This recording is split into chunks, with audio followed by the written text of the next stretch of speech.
মার্কিন যুক্তরাষ্ট্রের প্রযুক্তি নীতিতে আসতে যাচ্ছে নতুন মোড়। দেশটির প্রেসিডেন্ট ডোনাল্ড ট্রাম্পের উপদেষ্টা পরিষদে যোগ দিচ্ছেন সিলিকন ভ্যালির শীর্ষ প্রযুক্তি নেতারা।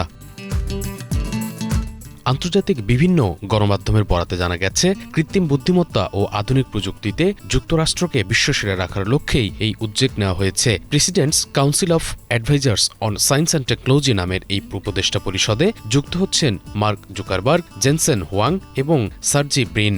এছাড়াও প্যানেলে থাকছেন মাইকেল ডেল, ল্যারি ইলিসন, লিসা শু এবং ভেঞ্চার ক্যাপিটালিস্ট মার্ক অ্যান্ডারসন। বর্তমানে এই পরিষদের সংখ্যা ১৩ হলেও ভবিষ্যতে তা ২৪ জন পর্যন্ত বাড়ানো হতে পারে। পরিষদের যৌথ নেতৃত্বে রয়েছেন হোয়াইট হাউসের এআই ও ক্রিপ্টো বিষয়ক প্রধান ডেভিড স্যাক্স এবং বিজ্ঞান উপদেষ্টা মাইকেল ক্র্যাটসিওস।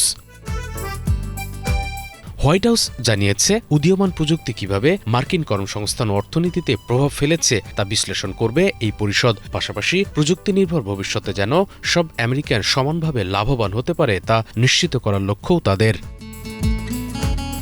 তবে এই নিয়োগকে ঘিরে উঠেছে স্বার্থের দ্বন্দ্বের প্রশ্ন, কারণ প্রযুক্তি সংশ্লিষ্ট কোম্পানিগুলোর উপর সরকারি নীতিমালার সরাসরি প্রভাব থাকতে পারে। অভিযোগ রয়েছে, ট্রাম্পের দ্বিতীয় মেয়াদে অভিষেক অনুষ্ঠানে মেটা, গুগল এবং এনভিডিয়া প্রত্যেকেই বড় অঙ্কের অনুদান দিয়েছে। এছাড়া ল্যারি ইলিসনের সঙ্গে ট্রাম্পের ঘনিষ্ঠ সম্পর্ক এবং টিকটক সংক্রান্ত একটি বড় চুক্তিতে ওরাকলের ভূমিকা নিয়েও আলোচনা চলছে।